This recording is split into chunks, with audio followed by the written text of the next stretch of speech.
en nuestras diferentes regiones. Eso es acercar la universidad a la solución de nuestros problemas locales.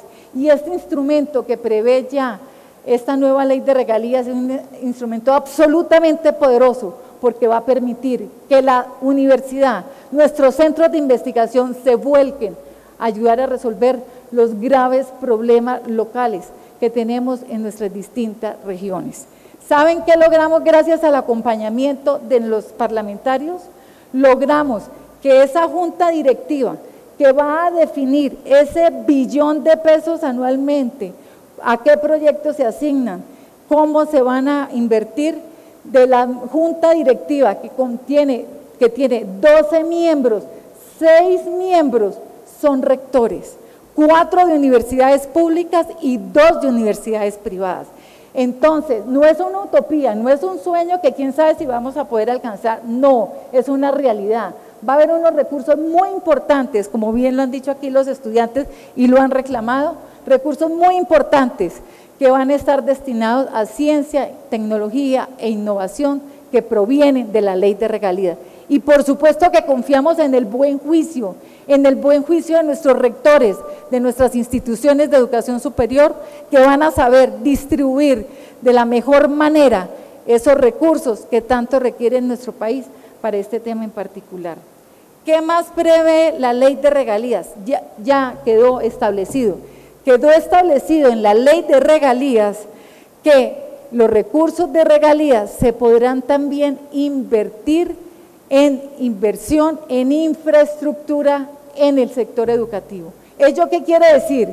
Que va a haber también unos recursos con los cuales no contábamos antes, que provienen también de regalías y que se van a poder utilizar para el mejoramiento de la infraestructura de sus universidades. Mejoramiento de la infraestructura física, pero también mejoramiento de la infraestructura tecnológica. Y hay dos casos concretos de 2 instituciones de educación superior que ya están trabajando, que ya tienen unos proyectos concretos que los van a presentar para acceder a esos recursos que están previstos de la ley de regalías. Una de ellas son las unidades tecnológicas de Santander, que tiene un proyecto de 43.000 millones de pesos y un porcentaje importantísimo de ello lo va a financiar ¿con qué? Con la ley de regalías. La Universidad de Nariño también tiene un proyecto muy importante por desarrollar porque tiene que mejorar su infraestructura física. ¿Qué está haciendo? Formulando un proyecto para que sea financiado con la ley de regalías. Entonces va a haber distintas fuentes de financiamiento para nuestras instituciones de educación superior, para que puedan mejorar la calidad de la educación en nuestro país y de esa manera formar los seres humanos que queremos formar a través de la educación superior, porque solamente con una educación de calidad que parte desde primera infancia, pasa por preescolar básica y media y llega a educación superior, solamente con una educación de buena calidad vamos a ser capaces de superar las grandes brechas de inequidad que tiene este país. De ahí la importancia que le damos nosotros en este proyecto al mejoramiento de la calidad y los distintos mecanismos de financiamiento que existen y que están previstos en el proyecto que van a contribuir a mejorar la calidad y la pertinencia también de nuestra educación superior.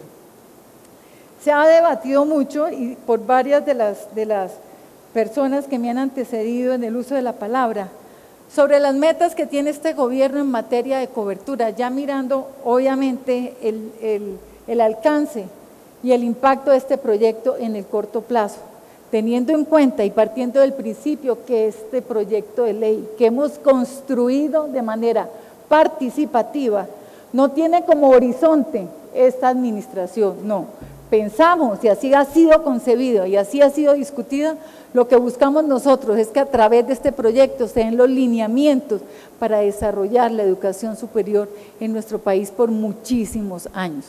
Pero trayendo la discusión entonces a esta administración particularmente, como todos ustedes saben, se tiene previsto crear a nivel de pregrado 600.000 nuevos cupos, de los cuales el 15%, más o menos 95.000 cupos, deberán entonces estar asociados a mayor oferta por parte de las universidades públicas de Colombia, partiendo de la base de que sencillamente por el hecho de que se tengan unas proyecciones en términos de crecimiento de cobertura, no estamos vulnerando la autonomía de ninguna institución.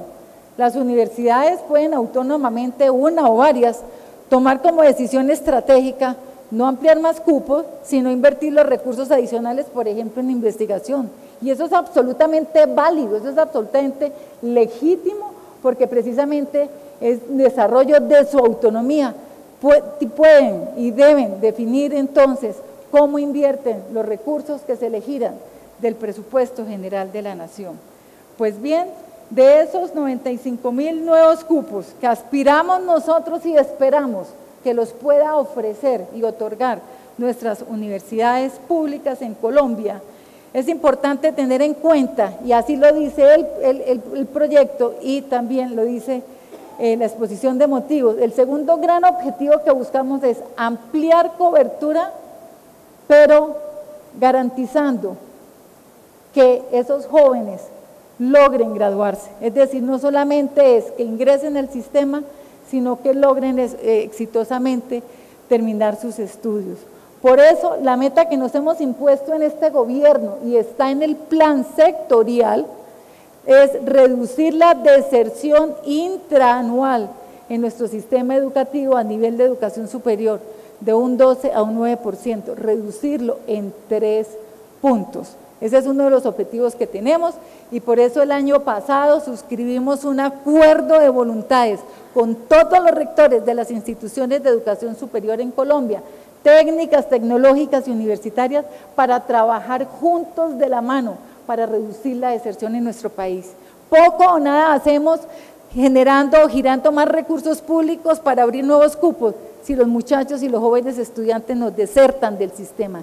Es responsabilidad social, responsabilidad del gobierno, responsabilidad de las instituciones de educación superior trabajar para que nuestros jóvenes no nos deserten del sistema. Por eso nos hemos impuesto esa meta de la mano de nuestras instituciones en reducir en 3 puntos la deserción intraanual. Ello querría decir que de esos 95.000 cupos, habrían 20.000 cupos que vienen de atrás porque no nos han desertado del sistema, o sea que tendríamos realmente que crear 75.000 nuevos cupos. Y si hacemos nosotros la división de lo que nosotros les vamos a girar de manera garantizada, 420.000 millones, que está ahí claramente en la exposición de motivos, observamos entonces, solamente para las universidades, porque esto es solamente para las universidades, podemos entonces nosotros concluir, porque esas son las divisiones que se hacen y que la han venido haciendo reiteradamente los rectores y los estudiantes que han participado, algunos de ellos. Entonces lo que hay que hacer es dividir lo uno por lo otro y llegaremos entonces a la conclusión de que el valor per cápita que vamos a girar a cada una de las universidades por nuevo cupo ofrecido supera el promedio nacional de los 3,5 millones.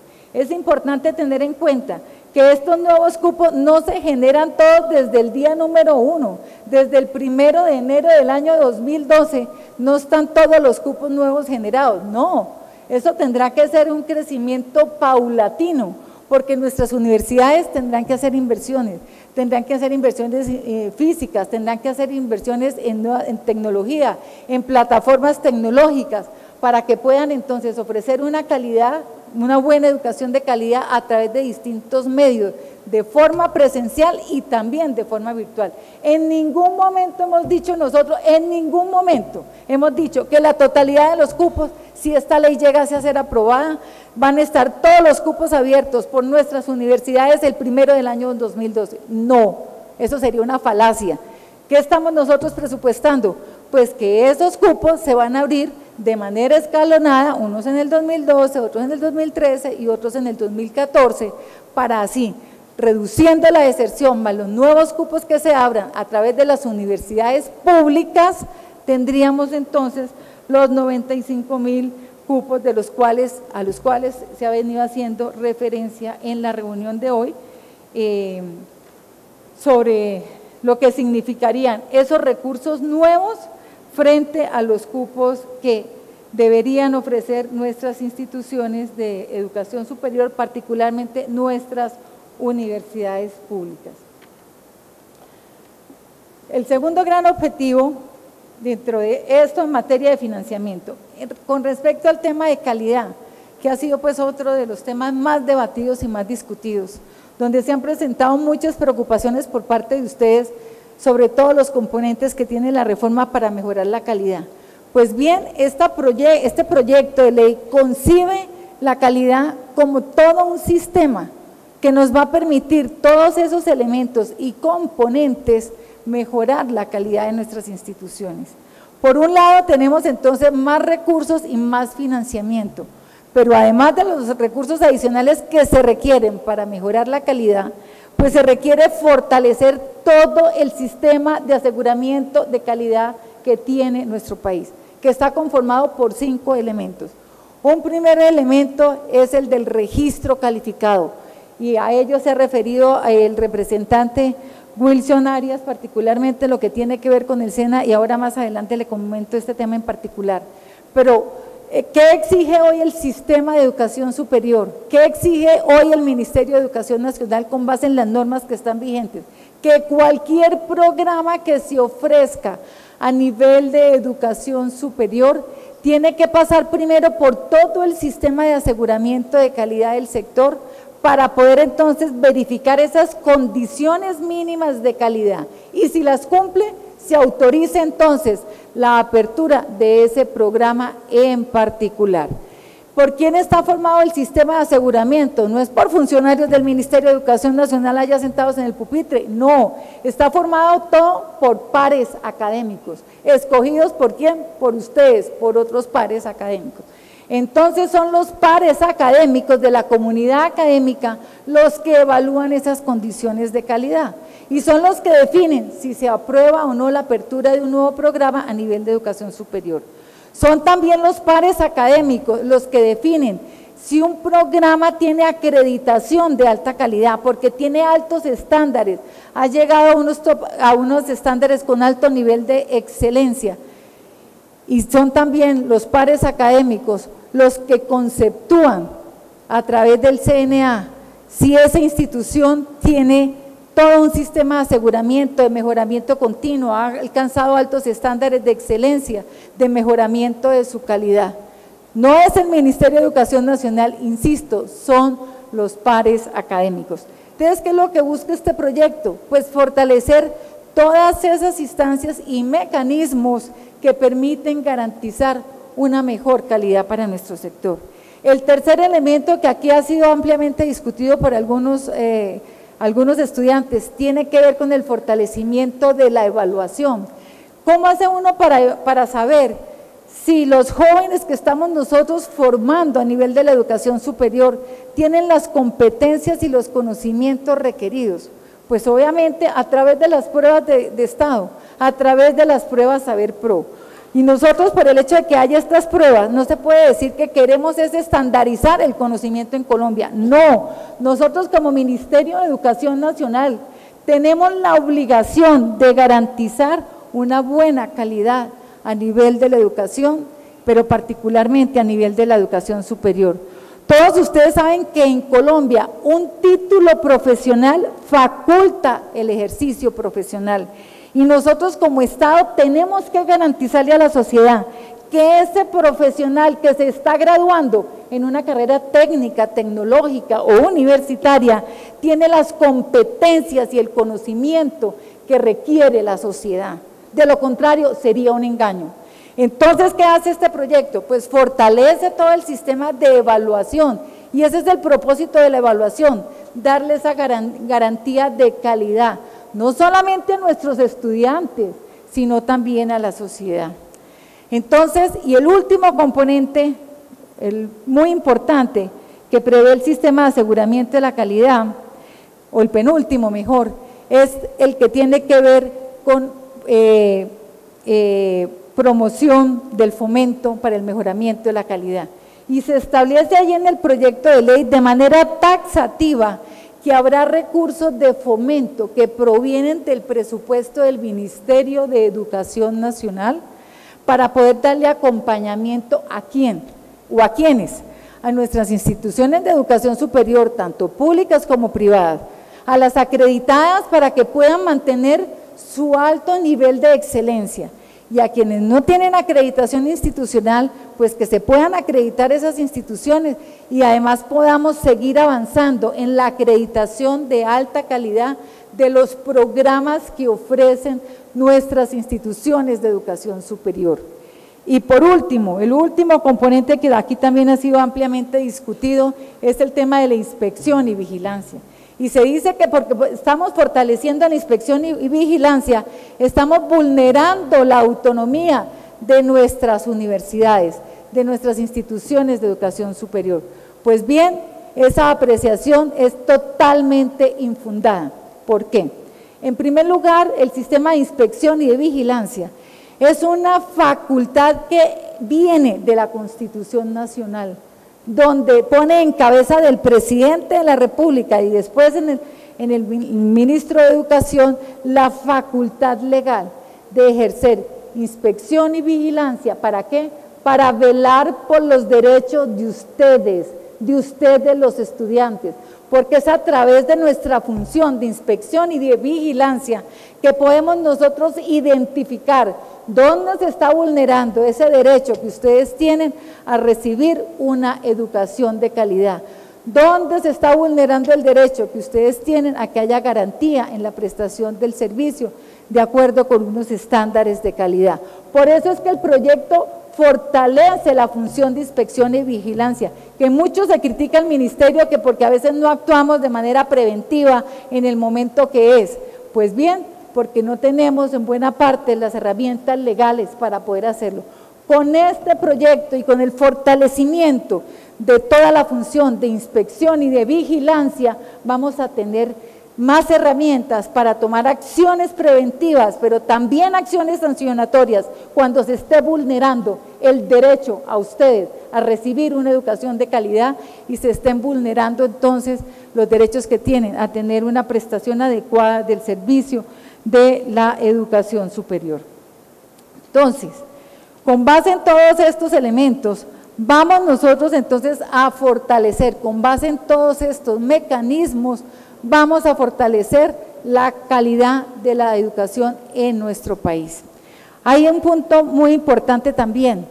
Para poder tener una mayor y mejor calidad en la educación es importante que haya una mayor internacionalización de nuestros sistemas, que estemos en sintonía con cuáles son los desarrollos en materia de conocimiento que se están dando en el mundo, cuáles son esas innovaciones tecnológicas, científicas.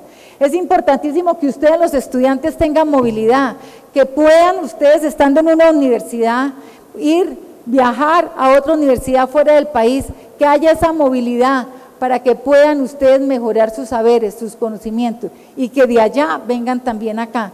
Entonces buscamos nosotros a través de este proyecto con más recursos, porque se establece que habrá más recursos de fomento para promover la internacionalización del sector, que sus títulos tengan reconocimiento internacional, que ustedes puedan trabajar aquí en su pueblo o si toman la decisión de salir a trabajar fuera, ese título obtenido aquí válidamente en nuestro sistema educativo colombiano pueda ser reconocido internacionalmente. Entonces, ¿qué necesitamos nosotros? Que haya más movilidad, movilidad de estudiantes, movilidad de investigadores, movilidad de profesores en todo nuestro sector. ¿Y ello a qué va a conllevar? Va a conllevar a mejorar la calidad de nuestro propio sector, pero también a mejorar la pertinencia de nuestro sector. Y cuando hablo de pertinencia, yo quiero referirme a las críticas que se han hecho porque se busca a través del proyecto mejorar la pertinencia. Sí, necesitamos mejorar la pertinencia de la educación en Colombia, porque tenemos que ser capaces de formar también los profesionales en sus distintos niveles que requieren nuestras regiones, que requiere el sector productivo para poder desarrollarse. Cada una de nuestras regiones en los últimos años ha venido haciendo un trabajo extraordinario con todos los actores sociales, con las universidades, el sector productivo, entidades territoriales, organizaciones sociales, averiguando en Barranquilla o averiguando en el Valle del Cauca o en el eje cafetero, identificando dónde están esas apuestas productivas, ¿Cuál es la vocación productiva de esas regiones? ¿Dónde están las posibilidades de ser más competitivos en esas regiones? Para que haya ¿qué? Más empleo, para que haya más ingreso y podamos reducir la pobreza en nuestro país. Entonces sí, se requiere que la educación sea más pertinente. Sí, se requiere que haya una gran interlocución con el sector productivo de nuestro país a nivel de las regiones, para que nuestras regiones, partiendo obviamente y respetando el derecho que tiene ese estudiante libremente a escoger su carrera, pueda ese estudiante también escoger una carrera en su propia región, en su propia universidad regional, que sabe que si estudia esa carrera, por la vocación productiva que hay ahí en el pueblo, en la región o en el departamento, va a tener mayores posibilidades de vincularse laboralmente y de tener un ingreso digno. Y como bien lo mostró el director de ASCUN, cuando mostró los resultados del Observatorio Laboral para la Educación en nuestro país, la gran conclusión a la cual uno llega es: la educación superior en nuestro país paga.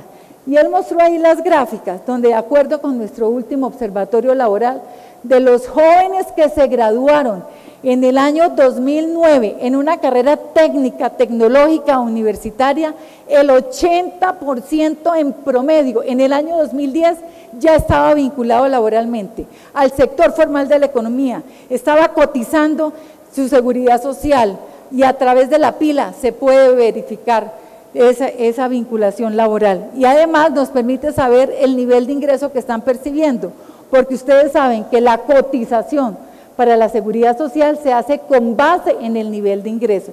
Entonces veíamos ahí, nos lo mostraban esta mañana, cómo a medida que aumenta el nivel de formación, aumenta también el salario de enganche de nuestros jóvenes profesionales. Y se comparaba como un bachiller que no tiene acceso a la educación superior, cuando termina su bachillerato, sale a ganarse en el mercado informal, como trabajador informal, escasamente 400.000 pesos. Pero un muchacho que logra ingresar, por ejemplo, a una carrera técnica, sale a ganarse, después de que estudia, al año siguiente, un ingreso promedio de 909.000 pesos. Y eso sigue entonces creciendo, dependiendo del nivel de formación. Insisto, eso es el salario de enganche al año inmediatamente después de haberse formado. Entonces, hablando de financiamiento, escuchemos, perdón señora ministra, escuchemos a la ministra que termine. Vamos a hacer la posibilidad de que un estudiante, un profesor y el congresista hagan unas réplicas, que yo sé que todos están preguntando lo mismo que yo, es cuándo va a responder las preguntas que hicieron los estudiantes, pero démosla que termine, pero perdón, con respeto, dejémosla que termine. Bueno, es la ministra. Entonces, hablando de financiamiento, el proyecto prevé también el fortalecimiento del crédito educativo a través del ICETEX. Y lo que queremos nosotros, al dejar esas condiciones en un proyecto de ley, es que la decisión que toma este gobierno nacional del presidente Juan Manuel Santos de reducir ostensiblemente el costo del financiamiento y aumentar los subsidios para los jóvenes de menores recursos en nuestro país, no sea una decisión de la administración de turno o del gobierno de turno, sino que se convierta en una política de Estado que tenga permanencia y durabilidad en el tiempo, porque emana de una ley de la República. ¿Qué es lo que prevé entonces en materia de financiamiento a la demanda, que aquí ha sido discutido ampliamente? Prevé entonces el proyecto que se crea la tasa de interés real igual a 0 durante la fase de formación para los jóvenes, eso sí de manera focalizada, para los jóvenes de Sisbén 1, Sisbén 2 y Sisbén 3, perdón, estrato 1, estrato 2 y estrato 3. ¿Qué prevé también el proyecto de ley? Pues que se condonan parte de los créditos. Hoy en día el 25% de los créditos que se otorga a un estudiante, de los créditos que se otorga al estudiante, el 25% del valor del crédito se le condona al estudiante simplemente por graduarse. Y es muy importante que todos los estudiantes que me están escuchando sepan que estos cambios, que estos mayores beneficios no solamente entran a operar o entraron a operar ahorita en el año 2011, sino que también cubre créditos anteriores que fueron otorgados en el pasado y que en estos momentos los muchachos están estudiando, formándose para terminar su carrera profesional. Y lo otro muy importante que prevé la reforma es la creación de un fondo de sostenimiento al cual se refirieron también aquí, y estoy dando respuesta, señor representante, a varias de las observaciones que han hecho. Se crea el fondo de sostenimiento que va dirigido a los jóvenes de Sisbén 1 y Sisbén 2 de forma focalizada, que hoy en día son 630.000 pesos y antes únicamente atendían a los jóvenes que tuvieran crédito educativo del ICETEX. Pues no, precisamente porque queremos apoyar a nuestros estudiantes que están en una universidad pública o en una institución de educación superior pública, se establece que ese subsidio de sostenimiento o de mantenimiento también cobija a nuestros estudiantes que estudien en una universidad o en una institución de educación de naturaleza pública. Ya no solamente está atado aquí el crédito educativo del ICETEX, sino también a los otros estudiantes o a los estudiantes de Sisbén 1 2 que estudien en las públicas. Con esto entonces, ¿qué queremos y qué buscamos? Ayudar a reducir la deserción. Ustedes decían, es importantísimo el bienestar, no lo vemos aquí muy bien reflejado. Pues bien, precisamente las recomendaciones que salen aquí para mejoramiento de bienestar surgieron en varios de los foros y de los debates que sostuvimos con el sector educativo, donde se establecen unas condiciones mínimas con los cuales deben ofrecer en materia de acompañamiento pedagógico, en tema cultural, en tema de salud, a los jóvenes que así lo demandan y así lo necesitan en nuestro sistema de educación superior. Entonces, el tema de bienestar fue uno de los temas que fue revisado, miren la versión original frente a la versión definitiva, precisamente acogiendo las recomendaciones que ustedes nos dieron. Volviendo nuevamente al tema de autonomía, algunos de ustedes comentaban, ¿cuál autonomía con la conformación de esos consejos superiores? Pues bien, lo que hicimos nosotros fue coger la composición del Consejo Superior que hoy está en la Ley 30, que consideramos nosotros es adecuado. ¿Y saben por qué consideramos que es adecuado en medio de la diferencia que existe aquí? Consideramos que es adecuado porque se permite que haya una participación muy equilibrada entre miembros de la comunidad académica, llámese estudiantes, representantes de los profesores y de los directivos, miembros del gobierno nacional, departamental o territorial, otros 3 miembros, y también 3 miembros externos. Es que la universidad no puede estar mirándose hacia adentro, sino que tiene que mirar hacia afuera, y de ahí la importancia de esa visión que ayudan a dar también esos 3 miembros externos, que son representantes de un representante del sector productivo, un representante de los rectores, conforman pues esos miembros externos de los consejos de educación superior. Bueno, finalmente buscamos nosotros, decían, ustedes comentaban la situación chilena y decían ustedes, bueno, estamos yendo hacia el modelo chileno, hacia allá vamos, eso pues uno mira este proyecto y hacia allá vamos. Pues bien, así como ustedes lo han hecho de manera muy juiciosa, nosotros también lo hemos hecho en el Ministerio de Educación Superior y hemos analizado el sistema chileno y hemos entendido cuál es la problemática que tiene el sistema chileno. Y a la conclusión a la cual llegamos, después de analizar cómo es el sistema educativo a nivel de educación superior en Chile y el sistema colombiano, quiero decirles que no hay ninguna similitud. Son totalmente diferentes. ¿Y por qué? Perdón, representante, si usted me permite, yo termino mi exposición. Yo he estado de manera absolutamente respetuosa escuchándolos a todos y cada uno de ustedes. Entonces es lo mínimo que pido, que por favor me dejen terminar mi intervención, así como yo le escuché, con total cuidado y respeto a la suya. Bueno, Perdón, entonces, ministra, perdón, ministra, aclarar una cosa. Bueno, Ángela, ahorita te vamos a dar la posibilidad de una réplica. Ángela entonces, María. miremos Ya. el sistema. Perdón, ministra,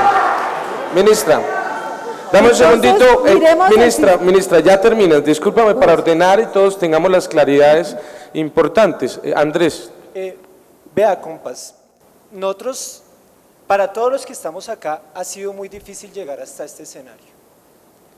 No es que nosotros nos hayamos simplemente comunicado con el representante para que nos abran este espacio y podamos debatir con la ministra. Les pedimos desde acá, por favor, compañeros, respeto. No queremos quedar ante los medios de comunicación como un poco me disculpe, de gente inoportuna que no escuchó, porque eso es lo que nos han venido diciendo. Ustedes no escuchan, no quieren debatir, no quieren discutir. Les pedimos, vea, compas, les pedimos, respetemos la intervención, escuchemos, porque lo que queremos es debatir, queremos es discutir y no simplemente quedarnos en el corrillo. Compas, por favor, escuchemos y esperemos para después poder discutir. No, yo Muchas solamente, gracias, señora ministra, Perdón. yo solamente, con todo respeto, le quiero aclarar. Es que una cosa es escuchar y otra cosa es responder a las preguntas. Nosotros le hemos venido oyendo hace 5 meses, más o menos, narrar de la misma manera la reforma propuesta. Aquí se han hecho preguntas concretas. ¿En qué consiste la forma como va a operar esto cuando usted habla de billones? ¿Qué significa un nuevo billón para la educación superior? Concretamente, señora ministra, ¿cómo entiende usted la educación? Yo fui decana académica de la Facultad de Psicología y nuestra facultad se sometió a procesos de acreditación y sacó uno de los estándares más altos, ministra. Pero uno, después de un ejercicio de esto, se encuentra que muchas veces no se toca el núcleo de lo que es la propuesta de calidad de la educación, que es formar ciudadanos y ciudadanas para un país. Entonces, yo sí, con todo respeto, señora ministra, y cuando usted dice que es maravilloso entender que un técnico en Colombia se gana 900.000 pesos, en el país más desigual de América Latina, ¿qué significa y qué es lo que busca este gobierno y esta propuesta? No mantener en las mismas condiciones, sino transformar, señora ministra. No podemos seguir teniendo el mismo país desigual que tenemos hoy en día. Entonces, esas son mis preguntas, con todo respeto, señora ministra, pero contéstelas, porque su narrativa es igual. Yo tengo grabadas los videos, su narrativa es la misma. Contéstenos, por favor, de manera concreta, ¿qué está pasando? Perdón, para organizar el debate y no se nos salga de las manos a lo último, que ha salido muy bien. Claro. Perdón, ministra, discúlpeme, ministra, Andrés tiene razón. Y ministra, su merced es ministra de Educación y sabe que en los debates pasan estas cosas. Pero Andrés tiene razón, este debate no fue solo producto de una buena idea de unos congresistas. Aquí hay una realidad en el país y hay 30 universidades públicas paradas en este momento, que como dice la ministra, eso le cuesta al país 10.000 millones de pesos. Entonces la idea es tratar de generar argumentos y poder concluir, pero ministra, con mucho respeto, la idea, y yo le decía en el debate de control político, para que finalice su intervención un poco, usted ha contestado muchas preguntas, pero un poco las sustantivas se quedan en el aire. Yo decía en el debate que hicimos el 8 de junio, a mí me hubiera gustado que la ministra de Educación de mi país hubiera traído cifras y gráficas como trajeron los ponentes acá, y que se diga claramente qué pasa con el tema de la infraestructura, que decía la doctora Ángela María. ¿Cómo puede haber calidad si los edificios están cayendo, si no hay libros, laboratorios? Bueno, insistir en todo lo que dijeron. ¿Cómo lograr calidad con insuficientes recursos? Que frente a la pregunta, ¿qué es la concreta? Que al final se pueda referir a eso para que haya claridad y los estudiantes tengan claridades si se va a retirar o no el proyecto, que es la solicitud de los estudiantes, o qué piensa hacer el ministerio. Frente a bienestar universitario, lo que me escribió el estudiante acá, que si yo estaba aguantando hambre, hay miles de estudiantes aguantando hambre, ¿qué va a pasar con ese bienestar universitario?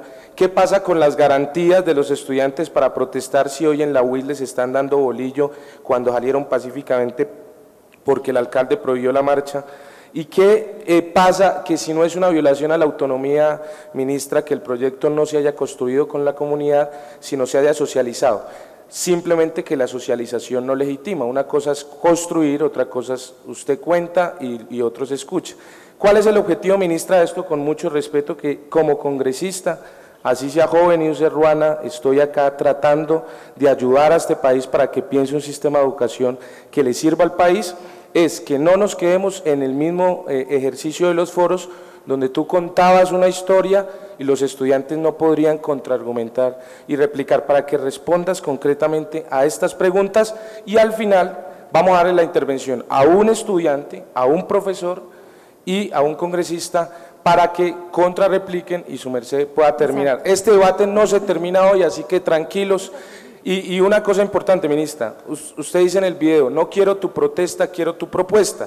Hay protestas hoy en la calle y aquí hay propuestas para su claridad. Bueno, entonces, continuando con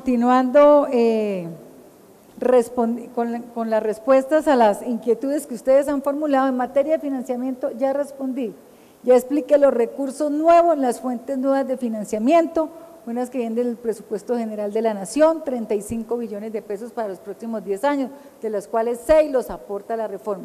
Ya expliqué las otras fuentes de financiamiento. Expliqué cómo vamos nosotros a alcanzar esa cobertura. Los cálculos que ustedes tienen no coinciden con los cálculos del Ministerio de Educación Nacional y ya expliqué por qué. Entonces, el per cápita, como se hacen las cuentas, el per cápita no es de 800.000, de 1.200.000 ni de 1.300.000, como se ha dicho hoy aquí, sino que superan los 3,5 millones de pesos. Ya expliqué la forma cómo se hacen los cálculos y las proyecciones que tenemos, porque ya expliqué igualmente que los 95.000 jóvenes no se van a crear todos los cupos desde el 1 de enero del año entrante, sino que se van a ir creando de manera escalonada en el tiempo hasta el año 2014. En materia de autonomía, ustedes plantearon unas inquietudes que ya pues he respondido desde la perspectiva del Gobierno Nacional y de lo que prevé En materia de calidad, exactamente lo mismo. Y ustedes estaban haciendo, con base en un estudio muy serio que presentó el joven esta mañana, el estudiante, un estudio sobre Chile. Usted, de acuerdo con las conclusiones que presentó el estudiante, decían, vamos hacia el modelo chileno. Pues quiero decirles, voy a responder específicamente, ¿se parece el modelo chileno al modelo colombiano? Pues no, esa es la respuesta del Gobierno Nacional y las razones que tengo para dar esa respuesta son las siguientes. Voy a dar solamente 4 razones. En primer lugar, si uno mira el porcentaje de jóvenes en Chile que estudian en una universidad pública y en una universidad privada y lo compara con el sistema colombiano, en Chile el número de jóvenes que estudian en una universidad pública no supera el 20%, el 22%. Hoy en día en Colombia, el 55% de los jóvenes universitarios, el 55%, estudian en una universidad pública. El costo de las matrículas en Chile, de las universidades públicas, es prácticamente igual al de las universidades privadas. En Colombia, el costo de la matrícula de ustedes, de sus universidades públicas, es totalmente subsidiado. No se puede comparar con el costo de las universidades privadas. En tercer lugar, ¿cuánto le gira del presupuesto general de la Nación en Chile con recursos públicos pero ahí sí no puedo a las dejarla seguir, universidades ministra. públicas? Qué pena, Pues bien, ministra. No puedo dejarla seguir porque se está diciendo algo que no es cierto y la idea es que en este sagrado recinto de la democracia se diga absolutamente la verdad. Aquí se argumentó que hay carreras de 2.4 millones de pesos, de 1.800.000, de 1.400.000, entonces que su merced pues sea concreta en decir que no todas las carreras son subsidiadas, solo esa claridad para el bien del país, que se diga la verdad. Qué pena, ministra. pero un minuto, si usted compara el costo de una carrera X con lo que paga el estudiante, en la mayoría de los casos, el costo de la matrícula del estudiante es inferior al costo real en las universidades públicas, de ahí el subsidio. Lo tercero, aquí es algo bien, pero perdón, si me dejan un minutico terminar. Bueno, perfecto, ya lo miramos. El tercer punto muy importante, en Chile, el 17% del presupuesto de las universidades públicas los aporta con presupuesto general de la Nación, con recursos públicos. En Colombia, ese porcentaje está en promedio para las universidades en un 65%. Y por último, y muy importante, el costo del crédito educativo. Dicen los jóvenes con quienes ustedes tienen relación, que los vemos todos los días, ¿qué dicen los jóvenes? Que el costo de los créditos en Chile es un costo de usura, que pasan 20 años y no han acabado de pagar ni ellos ni sus familias el crédito educativo allá en Chile. ¿Cuál es la situación que hoy tenemos en Colombia? Es un crédito educativo totalmente subsidiado, donde la tasa de interés real es igual a 0 durante la fase de formación para los jóvenes de estrato 1, 2 y 3, donde se establece un subsidio de manutención al cual ya me referí para Sisbén 1 y 2 por 630.000 pesos semestrales, para que ese muchacho escoja si lo invierte en comida, en alimentación, en vivienda o pagando el transporte. Y además está el subsidio, la condonación a la matrícula o al costo del crédito, porque se le condona el 25% del valor del crédito por solamente terminar la carrera.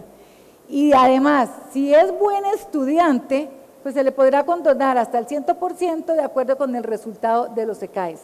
Entonces, cuando uno valora la situación que están viviendo los jóvenes chilenos con la situación de nuestros jóvenes aquí en Colombia, son dos situaciones completamente distintas. Y le pedí al ICETEX que hiciera el siguiente ejercicio. Ya tenemos el observatorio laboral donde nos dice a estos jóvenes cuántos salen a ganar en su primer año como salario de enganche. Por ejemplo, ¿por qué no hacemos un cálculo promedio? ¿Cuánto vale una carrera técnica y cuál sería el crédito asociado a esa carrera técnica? ¿Y qué porcentaje con estas nuevas condiciones tendría ese crédito y qué porcentaje del total de ingresos de esos 909.000 pesos mensuales le significaría a ese joven estudiante? Pues bien, ese joven estudiante pagaría su crédito, tiene un año de gracia para empezar a pagar el crédito. Y además el plazo que se le da es por el doble del tiempo que dure la carrera. Entonces este muchacho que estudia una técnica tendría 5 años para pagar su crédito educativo a través del ICETEX.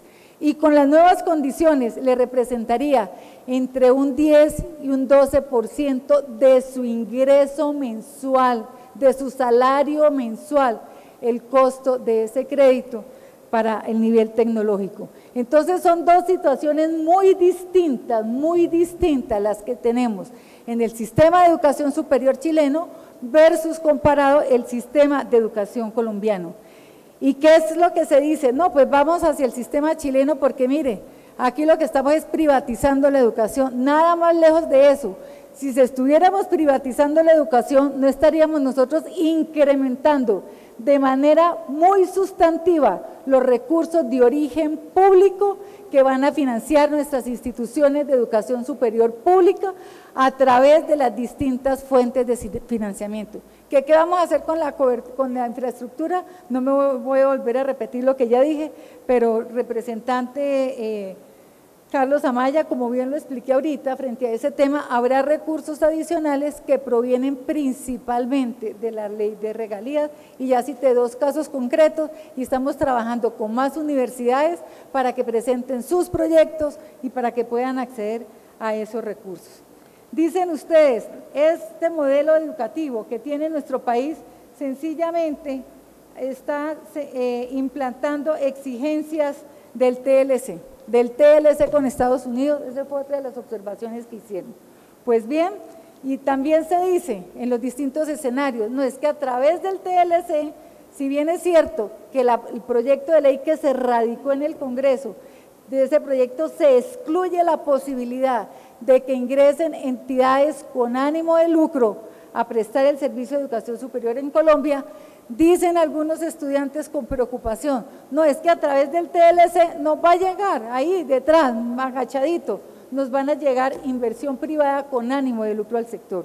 Pues bien, yo los invito a que miren el anexo número 2 del Tratado de Libre Comercio, que tiene que ver con comercio transfronterizo. Y ahí, de manera expresa, Colombia hace una reserva.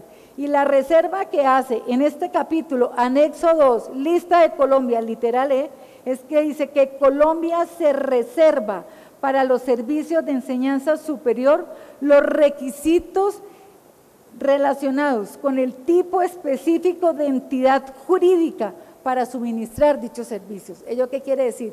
Si la ley colombiana, como dice la ley 30, y este proyecto de ley 112, como dice el proyecto 112, dice que las entidades de naturaleza privada solamente podrán ser entidades sin ánimo de lucro, ya nosotros definimos el tipo de figura jurídica que podía prestar el servicio, la educación superior en Colombia.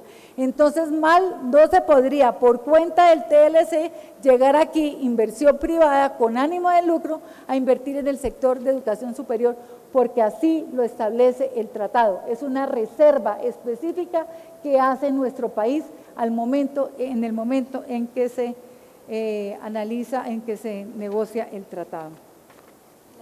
Continuando con… Bueno, las universidades mixtas, si uno mira, claro, de las universidades mixtas de forma clarísima se dice en el artículo 36.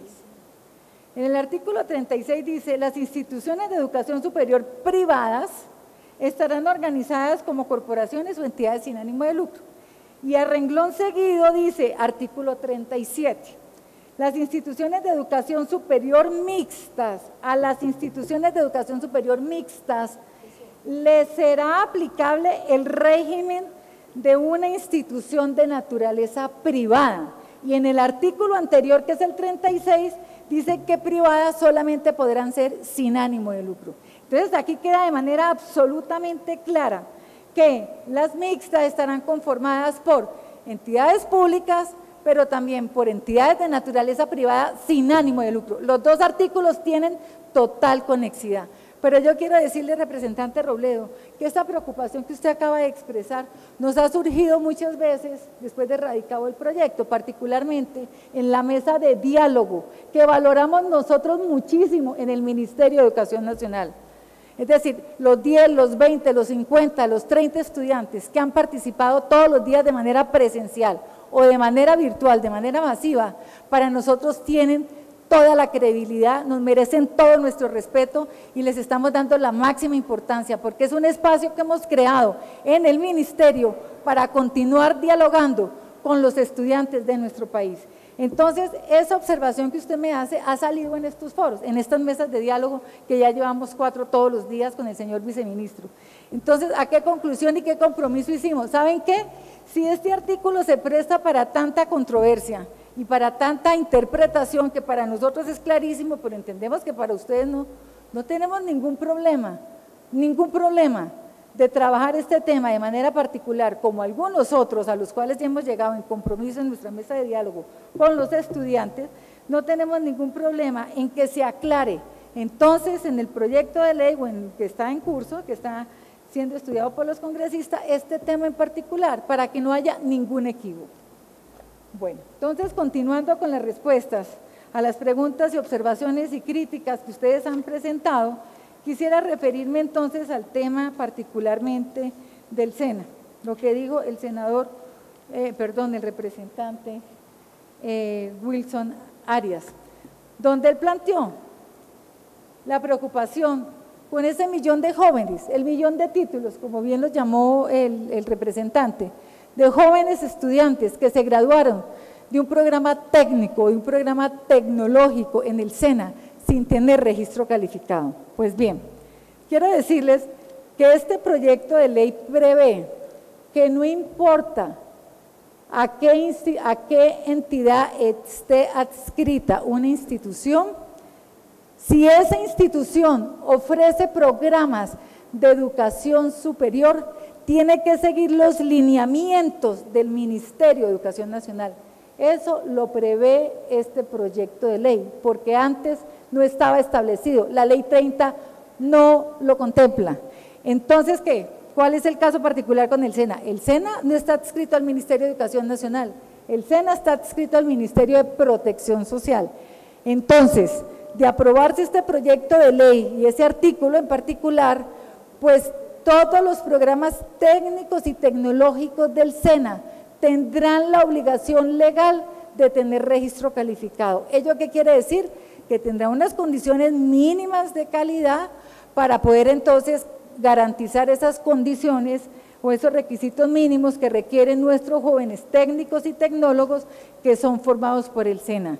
Y quiero decirle al representante Wilson que la ley 119 del 94, así como también el decreto 359 de 2000, autorizan legalmente al SENA para ofrecer programas a nivel de educación superior, técnicos profesionales y programas tecnológicos, además de la labor extraordinaria e importantísima que cumple con sus programas de formación para el trabajo. Con respecto al ESAP, decía la niña, la estudiante Diana, exactamente, que qué iba a pasar entonces con respecto al ESAP, porque ahí se hablaba de que los establecimientos públicos iban a ser transformados en entes autónomos universitarios, iban a cambiar su condición. ¿Y qué iba a pasar entonces con la ESAP? Pues bien, nuevamente, lo que se establece es que hay unas instituciones que tienen un régimen especial, régimen que se respeta totalmente a través del artículo 42. Simplemente lo que dice el proyecto es que los programas que son de educación superior que ofrece la ESAP tendrán que tener todos esos programas, al igual que los del SENA y además de las otras instituciones que están ahí referidas, tendrán que cumplir con los requisitos que exige el Ministerio de Educación Nacional para los programas a nivel profesional, en este caso a nivel técnico, tecnológico o a nivel universitario. Entonces no va a cambiar ni su naturaleza, no va a cambiar su condición, no va a cambiar el ente al cual está adscrita la ESAP, sigue como está, lo único es que en materia de lineamiento de educación superior y las exigencias que haga el Ministerio de Educación, pues obviamente estas instituciones también están vinculadas. Por la pedagógica. Bueno, yo sobre esos temas, yo sobre ese tipo de denuncias que se están haciendo, pues obviamente no me puedo pronunciar. Para eso hay entonces, están las entidades de control y entonces yo le pido a la estudiante pues que sencillamente ese tipo de denuncias que hacen, pues no hay elementos, pues por lo menos no me lo han entregado, le agradecería si me ayuda a conseguirlo, para yo poder entonces proceder y poner la denuncia correspondiente ante las entidades de control y de vigilancia, porque estamos en un Estado de Derecho. Entonces, que me hagan llegar, por favor, todos quienes tengan observaciones, preocupaciones con respecto a sus rectores, a sus directivos, por favor, háganmelo llegar al Ministerio de Educación Nacional. Lo que sea competencia del ministerio nuestro, en razón de nuestra función de inspección y vigilancia, iniciaremos las investigaciones correspondientes. Pero habrá otro tipo de denuncias que desborda el ámbito de competencia de este Ministerio de Educación y que ya entrarán entonces la Fiscalía o la Procuraduría a hacer las investigaciones correspondientes dependiendo del tipo de denuncia. Entonces aprovecho este escenario porque sé que me están seguramente viendo muchos estudiantes. Si tienen denuncias que hacer con respecto a sus directivas, por favor háganoslo llegar al Ministerio de Educación Nacional, que inmediatamente procederemos en lo que sea de nuestra competencia o le daremos traslado a las instituciones de vigilancia y control. Con respecto a la preocupación que expresó la niña de la universidad pedagógica, porque se establece en el proyecto de ley, si lo que estamos nosotros es buscando la calidad, se establece que se da un plazo de 8 años para que todas las instituciones que hoy tienen la denominación de universidades cumplan con unos estándares altos de calidad. Eso es lo que queremos, que las universidades de todos ustedes sean universidades de alta calidad. Pero eso no es solamente un enunciado del proyecto de ley, se establece en renglón seguido y en el párrafo siguiente que habrán recursos de origen público del Ministerio de Educación Nacional para dar apoyo, acompañamiento, asistencia técnica a esas universidades que hoy no cumplen con esos requisitos que se exigen, porque la meta que tenemos como país es que ojalá dentro de 8 años todas nuestras universidades, las públicas y las privadas, pero por sobre todo nuestras universidades públicas, cumplan con esos altos estándares de calidad para conservar su denominación. Y no es que si no cumplen con esos requisitos dentro de 8 años se liquidó la universidad. No, lo que dice el proyecto de ley es que si no cumple, cambia de denominación y que en vez de llamarse Universidad X, pues seguramente tendrá, al cambiar su denominación, se tendrá que convertir en institución universitaria. Y nos dicen, pero ¿qué pasa pero ¿qué pasa con los títulos? Los títulos no se afectan, se seguirán graduando con los mismos títulos de las distintas carreras, porque obviamente ese tema en particular no se verá afectado. Entonces, preguntaba la niña, la estudiante, bueno, pero ¿qué pasa con la universidad pedagógica?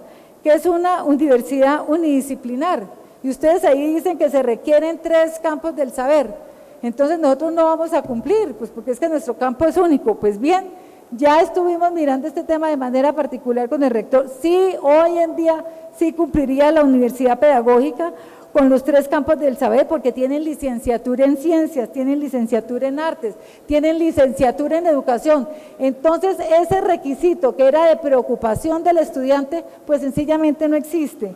Igualmente decían, ¿qué vamos a hacer con los doctorados? Pues bien, el doctorado, hoy esta universidad en particular tiene también un doctorado, entonces de los 4 requisitos, uno podría en principio decir que ya va cumpliendo 2, y tendrá 8 años para que con acompañamiento del ministerio podamos entonces hacer que esta universidad, que es tan importante en la formación de nuestros docentes de nuestro país, cumpla con todas las condiciones de alta calidad.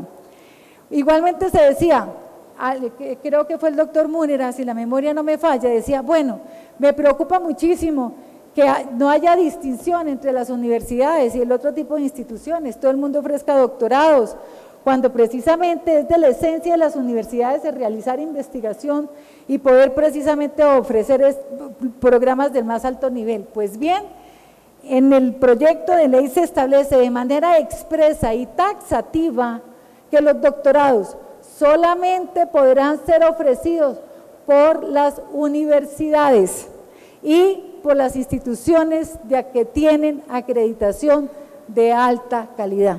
Entonces es muy importante hacer esta aclaración. Igualmente, en términos de programas que pueden ofrecer nuestras instituciones, un ejemplo adicional de que lo que hacemos con este proyecto es fortalecer la autonomía, o 2 ejemplos adicionales en lo que tiene que ver con autonomía. De acuerdo con el proyecto se establece que si una institución de educación superior nos puede demostrar, no importa si es técnica o tecnológica, que tiene las condiciones para ofrecer una maestría, y no al Ministerio de Educación Nacional, no, al sistema de aseguramiento de calidad que está conformado por pares académicos, puede demostrar que puede ofrecer una maestría, pues sencillamente esa institución la podría ofrecer si el sistema de aseguramiento concluye que tiene el currículum adecuado, los docentes adecuados, la infraestructura adecuada y los laboratorios, si es que se requieren, también adecuados. Entonces, con esto, ¿qué es lo que estamos nosotros? Ampliando la autonomía de nuestras instituciones de educación superior para que puedan ofrecer, no como sucede hoy actualmente con la Ley 30, que lo que yo ofrezco está amarrado con mi tipología, se podrá entonces ofrecer distintos programas de distintos niveles si yo logro demostrar ante el sistema de aseguramiento que reúno las condiciones de calidad. Y otro segundo tema donde se fortalece donde les quiero demostrar que se fortalece la autonomía, quiero decirles que… Por favor, señor viceministro, haga silencio, gracias. Yo quiero decirles, ustedes todos saben que ASCUN preparó un proyecto de ley de reforma estatutaria para regular la autonomía universitaria. Entonces, nosotros consideramos desde el gobierno nacional que a través, y además con base en todos los conceptos que tenemos de expertos constitucionalistas, conceptuamos que a través de leyes estatutarias solamente se pueden reglamentar derechos fundamentales. Entonces, dado que la autonomía no es considerado un derecho fundamental, sino un derecho que emana de la Constitución, entonces dijimos, mire, no nos vamos a poner en esa discusión de carácter jurídico entre esa propuesta de ley estatutaria y el proyecto que estamos construyendo colectivamente. Entonces, ¿saben qué hicimos? Cogimos el proyecto de ley de reforma estatutaria que regula la autonomía y extrajimos de ahí varios de sus artículos, donde se fortalece, y los copiamos de manera textual además, donde se fortalece la autonomía universitaria a través de sus órganos de gobierno, la autonomía en sus temas académicos, la autonomía para sus temas financieros y la autonomía en sus temas administrativos. Entonces, esa fue otra forma como a través del proyecto no se debilita, y con esto respondo varias de las críticas, no se debilita la autonomía universitaria, sino que antes, por el contrario, se fortalece. Entonces, ya para terminar, pues simplemente ya quisiera hacer nuevamente un llamado a todos los estudiantes que en estos momentos están en paro, para que cesen el paro, para que vuelvan a clase. Por favor, compañeros estudiantes, además ustedes son 200, allá afuera hay como 400.000 caminando, es a ellos a quienes tienen que decirle. Entonces le hago un llamado a los 200 que están aquí sentados y a los 400.000 que están allá marchando, para que por favor sigan marchando, expresando su protesta. Tienen el legítimo derecho a protestar, a expresar su inconformidad. Es un derecho que les existe a ustedes los estudiantes y a todos los colombianos, por fortuna. Estamos en un estado democrático y en un país democrático que nos da unas garantías.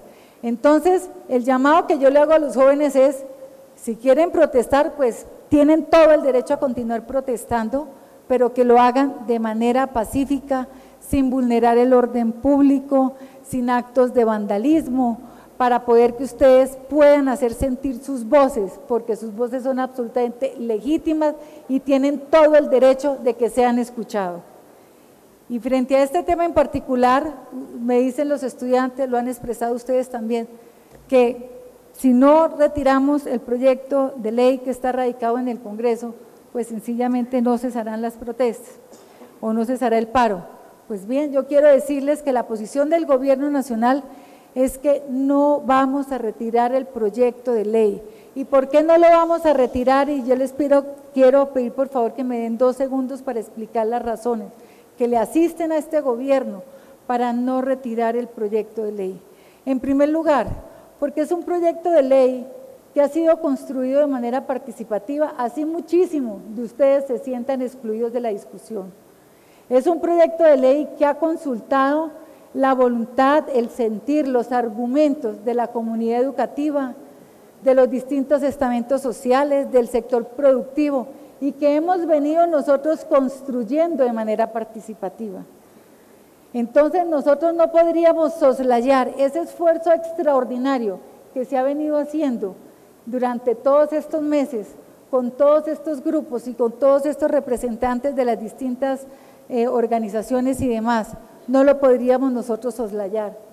Este esfuerzo de construcción colectiva es un esfuerzo muy valioso y para eso es el Congreso de la República, para que ustedes, como hoy lo están haciendo de manera totalmente pacífica, argumentada, juiciosa e inteligente, planteen aquí a los congresistas todo lo que tienen que decir en contra de la reforma. Para eso es este escenario, para que les vuelvan a presentar todos los estudios que de manera juiciosa ustedes han venido realizando.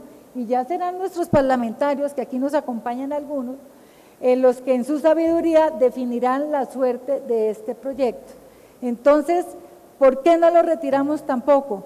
Porque consideramos que este proyecto, en medio de las diferencias, porque qué tal que no hubieran diferencias, en medio de las diferencias no trae sino aspectos positivos para el país y para la juventud de Colombia. porque consideramos que si retiramos este proyecto de ley, se verían severamente perjudicadas las instituciones públicas que ustedes representan. No les llegarían los recursos incrementales que están previstos.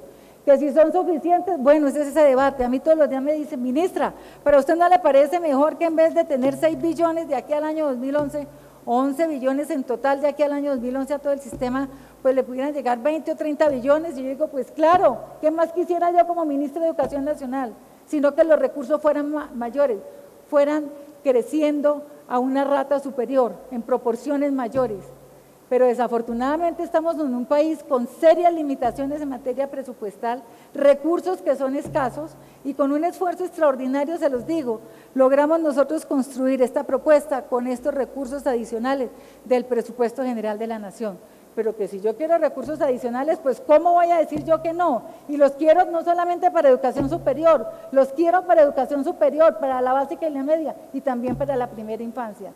Pero pues como tenemos toda serie de restricciones de naturaleza fiscal, pues tenemos que ser responsables con el manejo de los recursos públicos. ¿Por qué no retiramos el proyecto? Pues porque esos recursos públicos que van para aumentar cobertura, mejorar calidad, apoyarlos en fomento a nuestras instituciones, pues no les llegarían a partir del año entrante. ¿Por qué no retiramos el proyecto? Porque los recursos adicionales que están previstos para ampliar cobertura, privilegiando la regionalización, y ese es un punto al cual no me he referido, todos ustedes vienen de distintas regiones de Colombia, los recursos incrementales que plantea este proyecto por incremento de cobertura, no es por incrementar más la cobertura aquí en las ciudades principales, en las 5 principales ciudades donde se forma el 62% de nuestros estudiantes, no, queremos llegar a Nariño, queremos llegar a Guainía, queremos llegar a Vaupés, al Valle del Cauca en sus municipios, con educación de calidad, es decir, llevarla la educación a nuestras regiones, y ese es uno de los criterios de distribución. Entonces, porque tenemos allá afuera más de 3 millones de jóvenes, especialmente de bajos ingresos, que no están en las grandes ciudades en su gran mayoría, sino en las distintas regiones de Colombia, pues sencillamente por eso no retiramos el proyecto, porque se requieren estos recursos adicionales y toda esta estrategia integral de financiamiento para mejorar calidad y para ampliar cobertura. ¿Por qué no retiramos el proyecto? Porque se verían muy perjudicados también los profesores, y ese es un tema que aquí lo mencionaron también. ¿Qué pasa con los profesores? Pues claro, tienen toda la razón. ¿Qué pasa con los profesores que no lo vemos? Alguien dijo aquí, ha debido haber un capítulo expreso únicamente para los profesores. Pues bien, este proyecto de ley prevé que habrá recursos adicionales para la formación de alto nivel de los profesores de nuestras instituciones de educación superior, a nivel de maestría y doctorado, porque nosotros no mejoramos la calidad del sector educativo si no invertimos en nuestros profesores. ¿Y qué es lo que prevé el proyecto? Expresamente lo pueden verificar en el articulado. Prevé que ese 3% adicional que se va a distribuir en los próximos 10 años, que son 6 billones de pesos en pesos corrientes, uno de los criterios para distribuirlo es productividad académica, mejoramiento de calidad, formación de docentes de alto nivel, a nivel de maestrías y de doctorado. Hay que financiarle a nuestros docentes la formación de alto nivel. ¿Qué más prevé el proyecto frente a los profesores? Frente a los profesores prevé que va a haber recursos de fomento, y los inviten a que lean el artículo exactamente de fomento, donde se dice que habrá recursos adicionales para fomentar la formación de alto nivel de nuestros profesores a nivel de maestría y de doctorado. Y en el capítulo donde se habla también de ciencia, innovación y de tecnología, que hay que mirarlo como todo un sistema, se establece también que habrá recursos adicionales del sistema de ciencia, innovación y tecnología para formar a nuestros profesores en formación de alto nivel, maestrías y doctorado. Esas son las razones por las cuales el Gobierno Nacional no piensa retirar el proyecto, porque no es una terquedad. Estamos absolutamente convencidos que en medio de la diferencia, y para eso es el Congreso de la República, ustedes vendrán con sus propuestas ya a las plenarias o a las comisiones o a los foros, es decir, ya eso lo manejan son ustedes y no el Ministerio de Educación Nacional, a plantear sus propuestas, sus contrapropuestas, y estoy segura de que el Congreso de la República las tendrá en cuenta. Muchísimas gracias. Hagamos una cosa, vamos a darle una réplica al profesor Leopoldo Munera, que se tiene que retirar rápidamente, profesor de 5 minutos, no sin antes decirle, pues ministra, yo realmente ya estoy entrando un poco al escepticismo y me estoy preparando para ir a caminar y a marchar, pero no se puede dejar en este Congreso, pues dejar entrever que el Congreso va a discutir y va a aceptar las proposiciones. Ministra, hay que ser francos, eso no va a pasar. Aquí hay una amplia mayoría que va a aprobar la reforma, escuchando muy poco la posición de los estudiantes, y eso lo tienen que tener claro los estudiantes que hoy observan este debate. Así que será la ministra usando la autoridad y las mayorías en el Congreso, y los estudiantes con gallardía en las calles protestando pacíficamente y soñando que se puede construir una educación mejor. Profesor Moneda, sí, usted le usa la palabra. Aquí hay un problema de competencias básicas en matemáticas. Si ustedes destinan el 1,5 billones de pesos que se tiene para 3 años, si lo dividen por 3,5 millones de pesos año per cápita, que ya es bajo con respecto al contexto latinoamericano, les da solo para un año 428.571 cupos, para un año, y el 1,5 billones está previsto para 3 años. A mí me gustaría saber con qué matemáticas pueden cuadrar esto, y es una división simple división. En segundo lugar, aquí hay un problema además de transparencia. Ustedes escucharon al rector de la Universidad Nacional. Primero nos dijeron que las instituciones, las universidades públicas tenían que generar 120.000 cupos. Después los bajaron a 95.000 cupos y hoy los bajan a 75.000 cupos. Pero no es solo eso. Nos dicen que esos 75.000 cupos, con eso los 428.000 millones de pesos alcanzan con un promedio mayor a los 3,5 millones. Pues no. Solo si ustedes dividen esos 428.000 en 75.000 cupos, les da 5.706.670 para un año. Si a eso le descuentan los 3,5 millones, verán que les queda 2.200.000 pesos para los otros 2 años. Así que tampoco así cuadran las cuentas. Estoy hablando sobre cuentas que se han dado aquí. Aquí hay problemas de competencia matemática y hay problemas de transparencia con la información. Segundo punto, es bueno que el país sepa eso o que nos hagan bien los cálculos, pero no que nos sigan haciendo cálculos para la ocasión. Segundo punto, solo mencionando la autonomía porque el tiempo es muy poco, se nos dice que la autonomía está bien. Investigación hecha, análisis comparado, 5 universidades en América Latina. ¿Cuál es el resultado en términos de los órganos superiores? Universidad Autónoma de México, representantes de la comunidad universitaria, 59%. Universidad de Chile, representantes de la comunidad universitaria en el Senado Universitario, 99%. En el organismo ejecutivo, 14,4%. Universidad de Buenos Aires, representantes de la comunidad universitaria, 51,6%. Universidad de Sao Paulo, representantes de la comunidad universitaria, 53%. Consejo Académico de la Universidad Nacional de Colombia, representantes de la comunidad universitaria, 12%. Consejo Superior, representantes de la comunidad universitaria, 25%. Entiendo que el gobierno esté contento con esa participación, porque mientras tiene 25 los representantes de la comunidad universitaria, el gobierno tiene 37,5% de participación. En México el gobierno no tiene participación. En Chile, que viene de una dictadura, tiene 9,5%. En la UBA no tiene participación y en Sao Paulo 3,1%. Eso solo para darles un tema pequeño de autonomía en términos del gobierno. Y el último, porque solo tengo 5 minutos, en términos...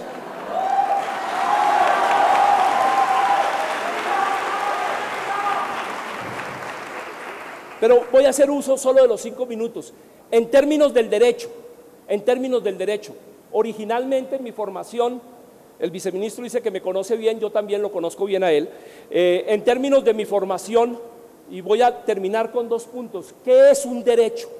¿O qué tendría un derecho? De acuerdo con el mínimo acogido por las Naciones Unidas, un derecho debe garantizar asequibilidad, accesibilidad, adaptabilidad, aceptabilidad y diversidad. podríamos decir que si analizamos cada uno de esos 5 puntos con el proyecto, ninguno lo cumple el proyecto, porque no hay instituciones que garanticen una disponibilidad para la cobertura. Pero les voy a mencionar algo que se me olvidó en la primera mencionar: la diversidad. Es increíble que bajo la Constitución del 91 el proyecto ni siquiera mencione la universidad para los pueblos indígenas y la universidad para los pueblos afrocolombianos. Parece que la diversidad no existiera en Colombia. Último punto, porque hace parte de una discusión: el problema del sistema, que solo se respondió un pedacito del problema del sistema. El artículo, porque es claro, dice que podrán ofrecer programas de doctorado las universidades y las instituciones de educación superior de alta calidad. Alta calidad, además, en donde los referentes de calidad los define el gobierno, así pares académicos hagan la tarea, pero lo define el gobierno por la composición del CONACYT. En la composición del CONACYT no hay representantes ni de las universidades ni de las instituciones de educación superior. Y además, como siempre nos han hecho, nos ponen el ejemplo de MIT, y yo podría decir, Einstein también estudió en un instituto tecnológico. Imagínense, en Colombia, con la tradición que tenemos de institutos tecnológicos de investigación, se puede poner el ejemplo de MIT. Eso es estar totalmente por fuera de contexto. Muchas gracias. Buenas.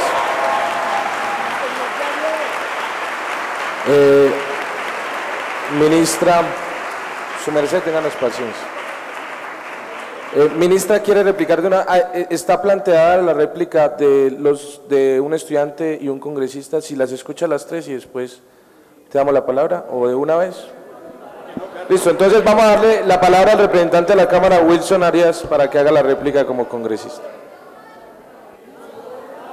Tranquilos, compañeros. Termina las réplicas y con todo el gusto tiene su merced primero el uso de la palabra. Hola. Bien. Bueno, yo creo que el complemento de las réplicas van a ser muy importantes porque cada una nos exonera, cada una de las intervenciones seguramente nos exonera de referirnos a las otras en extenso. Yo realmente no sé por dónde empezar. Empiezo por esto, el tema de las regalías.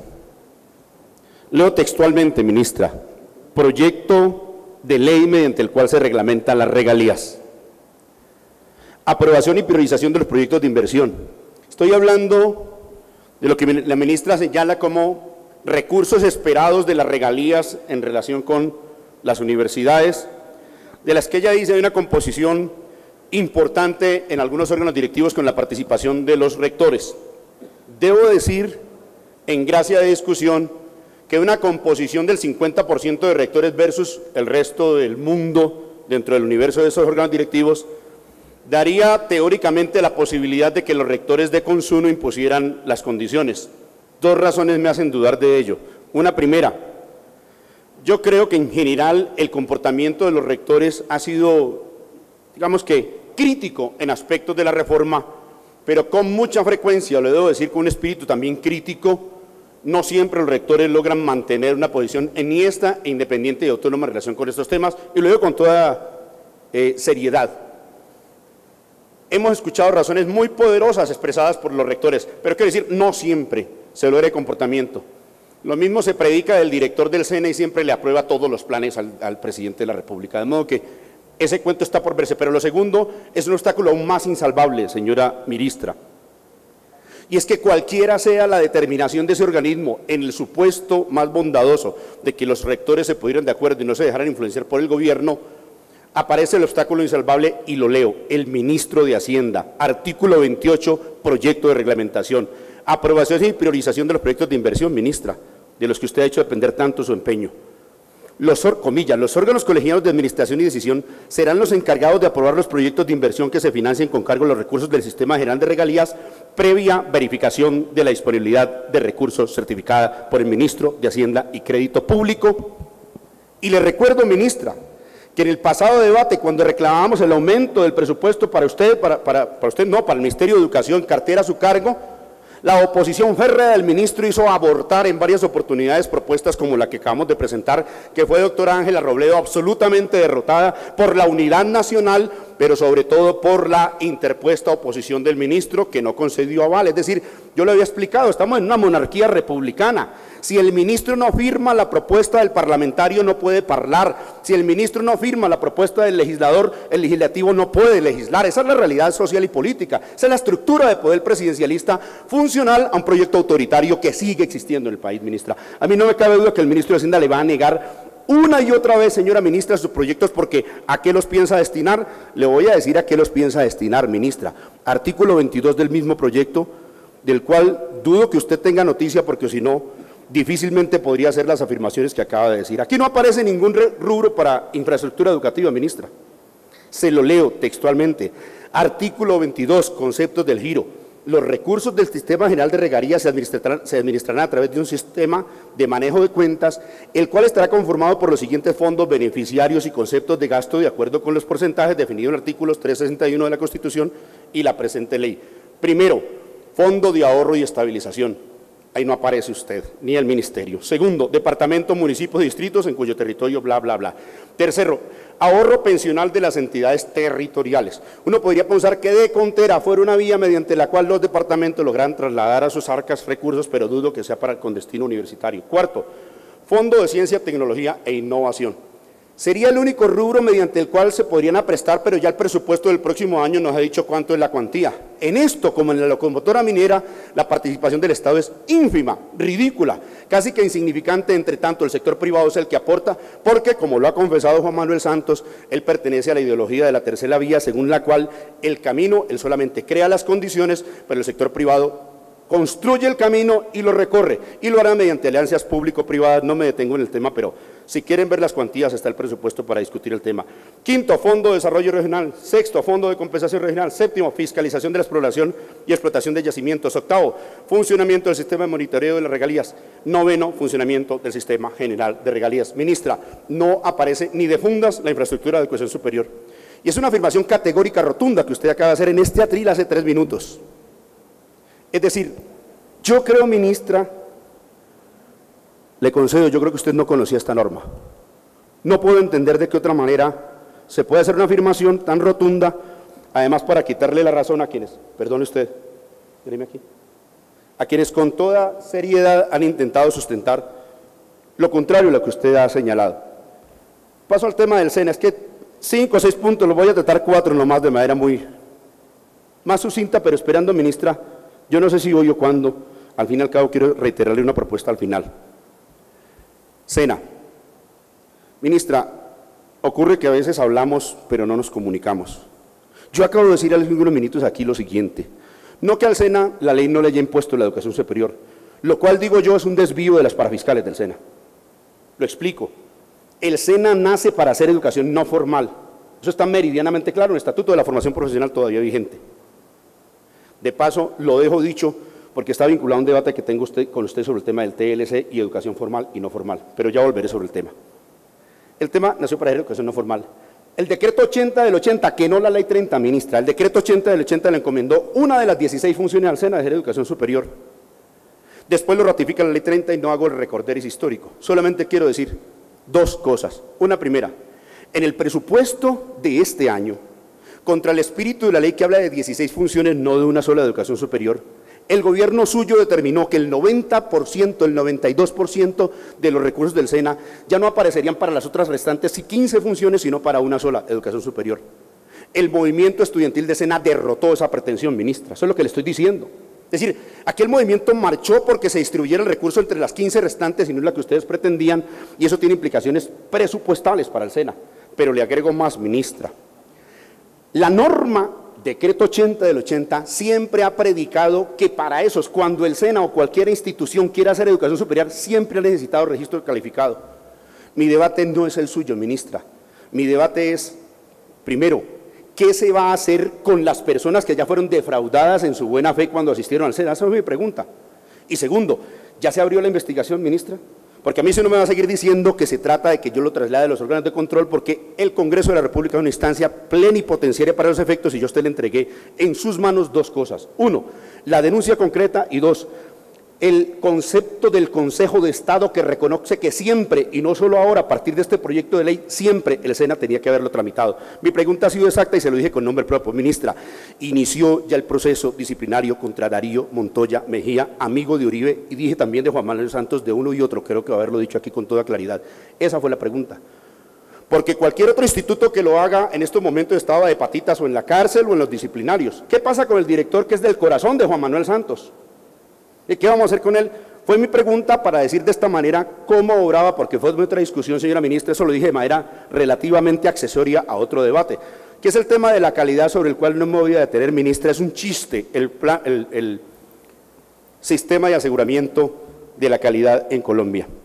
Pero, ministra, no es el único tema en el cual tenemos diferencias, pero además es difícil que nos encontremos, es difícil a veces hablar con el gobierno sobre estos temas. Yo recuerdo un personaje de 100 años de soledad, Remedios la Bella, que hablaba pero no se comunicaba. Un día estaba extendiendo las mantas y se la llevó un soplo de luz. Yo no quiero, ministra, que usted se vaya de este recinto, quiero que se quede aquí y nos responda, que hablemos y nos comuniquemos para que ninguno de nosotros nos lleve un soplo de luz. Lo que hemos dicho acá es que el sistema chileno actual es el proyectado a 20 años del colombiano, y es cierto lo que usted ha dicho. Es decir, la cifra que usted presenta de Chile no es más que la mejor exposición del deterioro de la calidad y de los costos educativos y de la suerte de los chilenos después de que se consumó la misma reforma, y lo dijo Daniel Munevar aquí con todas sus letras. Esto que estamos aprobando aquí, lo explicó, ocurrió en Chile en 1994, ministra, y explicó además, vamos por la misma senda, como quiera que, recuerdo algunas cifras de las que había planteado. Por ejemplo, dijo, en Chile, el 60% de los recursos del Estado se aplican por la vía del crédito. Y señala, en Colombia el estimado, el que usted ha dicho aquí, el que se ha confesado es el 40%. Es decir, en menos de un año no se ha aprobado y ya hemos recorrido buena parte del camino chileno. Aquí lo que se ha dicho es que en Chile probablemente estaban mejor que nosotros en el 94, pero el deterioro en 26 años, ministra, si no estoy mal, ha sido impresionante. En buena medida en la cifra que usted confiesa, ministra, pero le voy a agregar otro elemento adicional. Es que el camino de la financiarización y del crédito y la privatización no solamente está dicho por lo que aquí explicó tan acertadamente Daniel Munevar, está dicho en sus propias cifras. De nuevo, ministra, hablamos y no nos comunicamos. Usted ha dicho aquí, y lo decía el doctor Leopoldo Munera, aspiramos a crear 600.000 nuevos cupos, de los cuales 75.000 por la universidad privada. La diferencia entre 75.000 y 600.000, de nuevo, competencias básicas en matemática, es 525.000. La pregunta es, ¿quién lo va a ofrecer? Yo creo que la respuesta es fácil. ¿Quién ofrece el mayor porcentaje de participación en el futuro mercado de la educación superior en Colombia? El sector privado, ministra. El sector privado, es decir, aquí sí estamos hablando de privatización, ministra, y las cifras de ustedes lo confirman. Pero además dije, y creo que no hay que sustentarlo, esto es, ya que el ministro ha sido tan acucioso, esto es Economía 1, de la lógica del mercado en un escenario de tal naturaleza es que desde luego se elevan los costos educativos, se eleva la matrícula en el sector privado, privilegiado por muchas vías y también por la vía del crédito, focalizados, es cierto, estratos 1 y 2, de nuevo el modelo chileno, pero que en más de un 92% hoy como créditos del ICT se dirige precisamente a ese sector privado, de modo que yo creo, ministra, que con frecuencia no nos escuchamos, lo que usted hace es sencillamente confirmar buena medida, buena parte de la argumentación que aquí se ha señalado sobre asuntos tan sensibles para la sociedad colombiana. Regalías, ministra, quiero agregarle algo adicional solamente a guisa de hablar de pertinencia. En regalías, ministra, está claro que no siempre ni necesariamente va a ser 1 billón. La cuantía de la bonanza va a ser para el sector privado y las transnacionales mineras, porque lo que contribuyen las mineras al erario público es apenas el 4% en materia de regalías en algunos rubros, luego lo que traslade por la vía de regalías a esos fondos de los que discutimos, que no va a disponer usted sino el ministro de Hacienda, será una cuantía mucho menor de la que espera el ministerio. Sin embargo, creo yo, el problema principal del tema de regalías no es ni siquiera los montos que le van a trasladar al Estado. En mi opinión, el problema principal del tema de regalías y minería es lo que usted llama pertinencia. Y aquí, sí, ministro, le quiero hacer un llamado. Cuando usted dice que tenemos que tener pertinencia en relación con el aparato productivo colombiano, lo que nos está diciendo es exactamente lo que dijo aquí un estudiante cuando lo discutió, creo que fuiste tú.